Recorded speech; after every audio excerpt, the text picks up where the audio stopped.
यह आज़ाद का सिर है, इसे झुकना स्वीकार नहीं। काट दे जो इस सिर को, ऐसी बनी कोई तलवार नहीं। बंदूक की 6 गोली में से 5 गोली दुश्मन को मारूंगा और अंतिम गोली स्वयं अपने सीने पर उतारूंगा, किंतु समर्पण नहीं करूंगा, समर्पण नहीं करूंगा। जय हिंद दोस्तों, आप लोग तो जान ही गए होंगे कि आज किसकी बात करने वाले हैं। आज 27 फरवरी का दिन है और आज के ही दिन पंडित चंद्रशेखर आज़ाद जी इलाहाबाद स्थित अल्फ्रेड पार्क में अंग्रेज़ों से चारों तरफ घिरने के बाद 6 में से 5 गोलियां अंग्रेज़ों के सीने में उतारते हुए अंतिम गोली स्वयं अपने सीने पर मारकर वीर गति को प्राप्त हो गए थे। दोस्तों, आज ऐसे वीर क्रांतिकारी युवा पुरुष की चर्चा करेंगे जिन्होंने अपने साहस और शौर्य से अंग्रेज़ों को धूल चटा दिया था। दोस्तों, आज इनका नाम आज़ादी के पन्नों पर साहसी पुरुष के नाम से विख्यात है। दोस्तों, आइए आज इनके रहस्यमयी घटनाओं तथा इनके बारे में चर्चा करते हैं।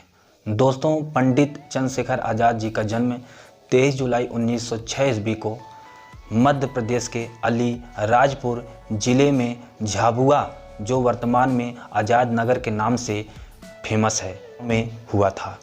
इनके पिता का नाम पंडित सीताराम तिवारी तथा माता का नाम जगरानी देवी था। इनका बचपन भील जनजाति बाहुल्य क्षेत्र भाबरा गांव में ही बीता था। ये भील जनजाति के बच्चों के साथ धनुष बाण चलाते थे, जिसके कारण इनकी निशानेबाजी बहुत ही अच्छी हो गई थी। इसके बाद पंडित चंद्रशेखर आज़ाद जी माता की आज्ञा लेकर काशी विद्यापीठ में अध्ययन करने चले गए। उस समय काशी नगरी क्रांतिकारियों की गढ़ हुआ करती थी। दोस्तों, जब 13 अप्रैल 1919 को जलियांवाला बाग हत्याकांड घटित हुआ तो उस घटना को सुनकर चंद्रशेखर आज़ाद का मन द्रवित हो उठा और उनके अंदर अंग्रेज़ों के प्रति ज्वाला भभक उठी और उन्होंने महज 14 साल की उम्र में यह निर्णय ले लिया कि सर्वप्रथम हमें अपने देश को आज़ाद कराना है, इसके बाद ही शिक्षा ग्रहण करना है। क्योंकि हम शिक्षा ग्रहण करके ही क्या करेंगे जब हम परतंत्र रहेंगे, यानी गुलाम रहेंगे। ऐसी शिक्षा लेने से क्या फ़ायदा है। इसके बाद वे देश के आज़ादी के राह पर निकल पड़े और पहली बार महात्मा गांधी द्वारा चलाए जा रहे सन 1920 ईस्वी में असहयोग आंदोलन में हिस्सा लिया। असहयोग आंदोलन के हिंसक होने के बाद चंद्रशेखर आज़ाद जी को अंग्रेज़ों ने गिरफ्तार कर लिया और उनकी कोर्ट में पेशी हुई। कोर्ट में पेशी होने के बाद चंद्रशेखर जी से जज ने उनका नाम पूछा तो चंद्रशेखर ने अपना नाम आज़ाद बताया और पिता का नाम पूछा तो पिता का नाम उन्होंने स्वतंत्र बताया और घर अपना बताया जेल खाना। यह सुनकर जज तिलमिला गया। उस समय वे नाबालिग थे, क्योंकि उनकी उम्र 15 वर्ष थी। इस वजह से उसने उनको 15 कोड़े मारकर छोड़ने का आदेश दिया, जिसके बाद उनके ऊपर कोड़े का प्रहार होने लगा। प्रत्येक कोड़े के प्रहार पर उनके मुंह से भारत माता के जय का नारा गूंज रहा था।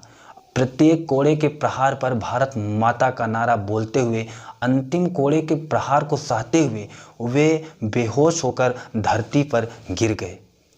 यह घटना पूरे भारत में फैल गई और सभी भारतीय युवाओं के अंदर आत्मविश्वास भर दिया।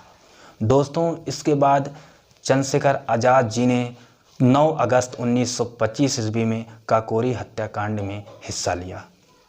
दोस्तों, चंद्रशेखर आज़ाद जी और उनके साथियों ने सहारनपुर से लखनऊ जा रही पैसेंजर को लखनऊ स्थित काकोरी नामक स्थान पर रोक लिया और उसमें जितने हथियार और रुपए पैसे थे उसको लूटकर वे फरार हो गए। इसके बाद 1927 ईस्वी में अंग्रेज़ों ने 1919 ईस्वी का भारत सरकार अधिनियम की समीक्षा करने के लिए सर जॉन कमीशन की अध्यक्षता में 7 सदस्यीय टीम का गठन किया, जिसको साइमन कमीशन के नाम से जाना जा रहा था। इस साइमन कमीशन में कोई भी भारतीय सदस्य नहीं रखा गया। इसमें जितने सारे सदस्य थे सारे सदस्य ब्रिटिश थे, जिसका विरोध लाला लाजपत राय जी ने 1928 ईस्वी में खुलकर किया और सभी जगह प्रदर्शन करने लगे, क्योंकि इसमें कोई भी भारतीय नहीं थे। और 1928 में लाला लाजपत राय द्वारा लाहौर में प्रदर्शन करते हुए अंग्रेज ब्रिटिश अधिकारी सैंडर्स ने लाला लाजपत राय के ऊपर लाठी चार्ज करवा दिया, जिसके बाद वे बुरी तरह से घायल हो गए, जिसके कारण 17 नवंबर 1928 ईस्वी को लाला लाजपत राय जी की मृत्यु हो गई। यह घटना सुनकर चंद्रशेखर आज़ाद और उनके साथी बहुत ही दुखित हुए और उन्होंने सैंडर्स की हत्या करने का निर्णय लिया। लाला लाजपत राय जी के मृत्यु के एक महीने बाद 17 दिसंबर 1928 ईस्वी को चंद्रशेखर आज़ाद और उनके साथी लाहौर पहुंचकर सैंडर्स की हत्या कर दिए, जिसके बाद पूरे देश में अंग्रेज़ों के अंदर हाहाकार मच गई और अंग्रेज़ों ने चंद्रशेखर आज़ाद जी को पकड़ने के लिए इनाम घोषित कर दिया तथा उनको पहचानने के लिए 700 लोगों को नौकरी पर रख दिया।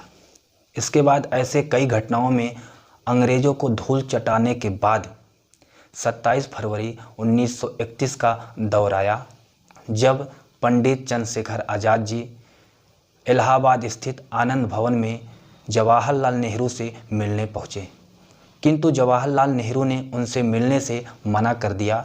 तत्पश्चात चंद्रशेखर आज़ाद जी अपने मित्र सुखदेव से मिलने इलाहाबाद अल्फ्रेड पार्क में पहुंच गए, जहां पर किसी मुखबिर द्वारा सूचना देने पर अंग्रेज़ों ने अल्फ्रेड पार्क को चारों तरफ से घेर लिया और चंद्रशेखर आज़ाद जी को सरेंडर करने के लिए बोला।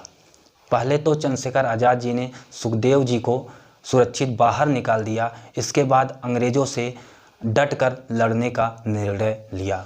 उस समय उनके रिवाल्वर में मात्र 6 गोलियां थीं। 6 गोलियों में से 5 गोलियां अंग्रेज़ों के सीने में उतार दिया और 6वीं गोली स्वयं को मारकर वीर गति को प्राप्त हो गए। दोस्तों, उनकी निशानेबाजी इतनी अच्छी थी कि 5 गोलियां 5 जान लेके गईं। तो ऐसे ये वीर महान क्रांतिकारी थे जो अंग्रेज़ों के समक्ष नहीं झुके। अंतिम गोली रिवाल्वर में बची तो ये स्वयं को मार लिए, किंतु अपने आप को अंग्रेज़ों के समक्ष सरेंडर नहीं किए। वहीं से इनका नाम अमर हो गया। दोस्तों, ऐसे महान वीर क्रांतिकारी को हम सलाम करते हैं तथा श्रद्धांजलि अर्पित करते हैं। दोस्तों, ऐसे ही वीडियो लगातार आप सभी के समक्ष लेकर के उपस्थित होते रहते हैं, और कभी किसी रहस्यमय घटनाओं पर, तो कभी कहानियों पर, या कभी पोयम पर, या कभी इंटरटेनमेंट पर। तो दोस्तों, यह वीडियो अच्छा लगे तो इस वीडियो को शेयर लाइक करना ना भूलें, और जो लोग हमारे चैनल पर नए आए हों वे हमारे चैनल को सब्सक्राइब कर लें। दोस्तों, अगर किसी टॉपिक पे आपकी इच्छा है कि वीडियो हम बनाएं तो आप लोग कमेंट ज़रूर करें, हम उस टॉपिक पर आपको वीडियो ज़रूर प्रोवाइड करेंगे। अब मिलते हैं अगले वीडियो में। धन्यवाद। जय हिंद।